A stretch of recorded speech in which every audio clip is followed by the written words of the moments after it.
Exodus and initiation. After that, we left the temple and went to live a little further away, 30 kilometers. We returned there sometimes on Sundays or for festivals. A few months later, I returned to India. B.C. Swami had agreed to give me initiation. Again I was very divided. Part of me was very grateful for the refuge he agreed to give me, and another part was dissatisfied. I was aware that, like marriage, initiation had a social recognition dimension. In this organization where masculine power was very dominant, if you were not initiated, you did not exist, especially if you were a woman. So it was with this mixed motivation that I accepted this commitment. I remember feeling an inexplicable sense of betrayal towards Srila Prabhupada. I had been invited on the eve of the D-Day, to go upstairs with the other future initiates, to Swami's flats. All of a sudden I felt an impulse, something that made my head spin. I followed this movement and found myself meeting Srila Prabhupada's eyes in a picture that was hanging on the wall in a frame. I had a very strong feeling of betrayal. Inexplicable. The ceremony was huge, with more than 100 devotees who were all to be initiated at the same time. It was a far cry from the intimate and confidential atmosphere I had hoped for and expected. J.P. Swami and B.C. Swami had gathered their future disciples in one gigantic ceremony on the day of Srimati Radharani's appearance. Several fires had been lit. Each Swami spoke, and then one by one we were called to take our vows. Firstly, the commitment to recite 16 rounds of the rosary each day. Traditionally, Vaishnavas in India chant 64.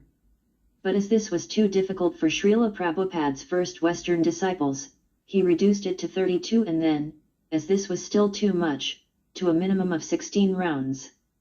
Then each person must recite the 4 principles they are committed to follow. 1. No meat eating, nor fish or eggs. 2. No intoxicants, meaning alcohol, drugs and cigarettes. 3. No gambling or betting. 4. No illicit sex, meaning outside of marriage. These basic principles of Vaishnav life are prerequisites that promote the unfolding of the soul and facilitate the chanting of the holy names that is at the heart of devotional practice. Thus quality goes hand in hand with quantity. The disciple, at the moment of initiation, receives from his spiritual master a rosary, on which he himself has chanted, as well as his new name, sign of his rebirth and his entry into the Vaishnav family, just as Catholic priests and nuns take their vows, prostrate themselves and change their name at the moment of their ordination. It is a very important moment in one's life. But beyond the social and ritual ceremony, it is above all the informal daily commitment in the heart that is vital. B.C. Swami specified before giving me my name that his role was to bring me to the feet of Srila Prabhupada. For this I am grateful that he did not take upon himself and in his name this initiation, as many before and after him did not hesitate to do, for in this way he positioned himself, at least on that day, as a Ritvik priest, meaning officiating in the name of his spiritual master, which established in my eyes his right and authentic position. Afterwards, as tradition dictates, each person places a banana in the fire, which represents our karmic lot, burnt during this ceremony. Energetically speaking, an initiation is a reset with, on one hand, the commitment of the disciple to follow certain rules and, on the other hand, the erasure of the karmic debt absorbed by the spiritual master who deposits it at the feet of Krishna to be cancelled. It is therefore a powerful tacit contract, and it must be understood that in this case, if each of the parties does not do the deal, if the guru seriously deviates from his status or if the disciple fails to fulfill his commitments for a long time, the contract is cancelled and either the debt returns to its owner or the guru in one way or another falls from his position. Thus many have renounced their promise and many have broken their vow of celibacy. Some, the worst, are even involved in murders and pedophile crimes while still claiming to be renouncing sannyasi. This charade only deceives those who do not have the eyes to see it. It can in no way be the mark of the teaching of Srila Prabhupada, who has repeatedly given very clear instructions on the subject. Time will show who was who anyway, for the truth always comes out and triumphs in the end. One cannot approach these forces without cultivating in the heart the spirit of dedication and unconditional service, otherwise one is burned. Patience and mercy are infinite, but so can be punishment. There are limits not to cross. Offense, incivility, unbridled luxury, thinly veiled scandals, are signs that this contract has long been broken. The Guru is an honest and authentic representative of his spiritual master, and this spiritual force thus descends in a long chain, parampara, of disciplic succession. The whole problem since Srila Prabhupada's departure has been the full usurpation of his immense spiritual heritage by demonic powers that have infiltrated the hearts of some of his representatives. I was drowned in the swirl of about 50 Indian female devotees in the middle of the frou-frou of the saris, and I tried not to lose sight of my banana while circling the fire. I absolutely wanted it to burn completely. But when the ceremony was over, I could see it was not. So when everyone left, I took my banana, put it in the men's fire that was still burning, made my vows directly to Srila Prabhupada in front of his picture, walked around the fire 3 times and then paid my obeisances.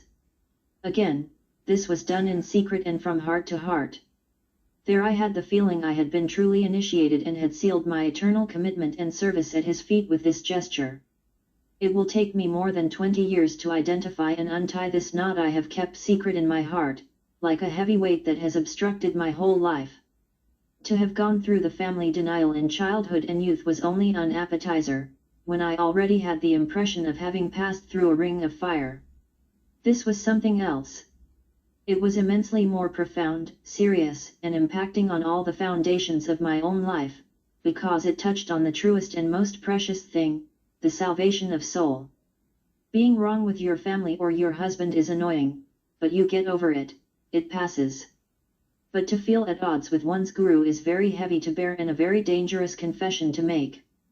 It takes time to recognize it in oneself first and then almost impossible to admit it to others. It is a truth that cannot be communicated under penalty of being burnt alive as an offender to be repudiated double quick from the public square. Some, for having spoken, have been expelled, banished, beaten or killed. So we keep silent and we drag in silence this burden that weighs like death. In my case, it was a contradiction that was impossible to confide, and insoluble. Who could have understood it? Even I couldn't see it clearly. But it was my path, and with hindsight I understand perfectly well now the blessing it contained. It took me a very long time to recognize and accept that in this life at least, I could not accept a husband or a guru who would get in the way of my relationship with Srila Prabhupada and Krishna. That's how my heart was made, and I found peace when I finally admitted and accepted it. To question the veteran grandfather, aureolated with national and family glory, was a mere trifle. For having dared the sacrilege of publicly questioning him, I had paid the price of exile and silence. Now we are dealing with something much harder. Denouncing heresy is broadly equated with blaspheming the devotees who have devoted their lives to propagating the holy name of the Lord, which is the worst offense a Vaishnav must avoid at all costs. Yet Srila Bhaktivinoda Thakur explains in his books, if one discusses inappropriate behavior that takes place in a religious group or in the general public, such talk is not contrary to devotional service. Even if one sometimes talks about a particular person, there is no fault. Srila Bhaktivinoda Thakur, Bhakti-aloka, Illuminations on Bhakti, Prajalpa. Misunderstood, the fear of blasphemy locks in any challenge or claim on pain of being branded an offender and promptly promulgated to hell.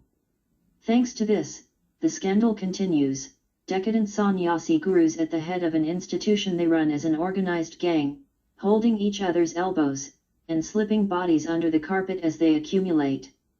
Complacency is the ornament of those who follow and watch them do with complicity without saying anything. So at first I did what everyone else did, I kept quiet, thinking that if I didn't fit in anywhere, I must be pretty damn bad. I secretly envied those others who seemed to fit in so well with the local atmosphere and decor. I felt constantly inadequate, both flawed, a lame duck in the system, and yet connected to this higher reality that runs through us all. And then I quit.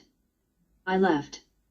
It took me many years to acknowledge who I was deep down and finally agree to come out openly to speak, write, and say who I am. Whatever it takes, and too bad if others don't like it. What others anyway?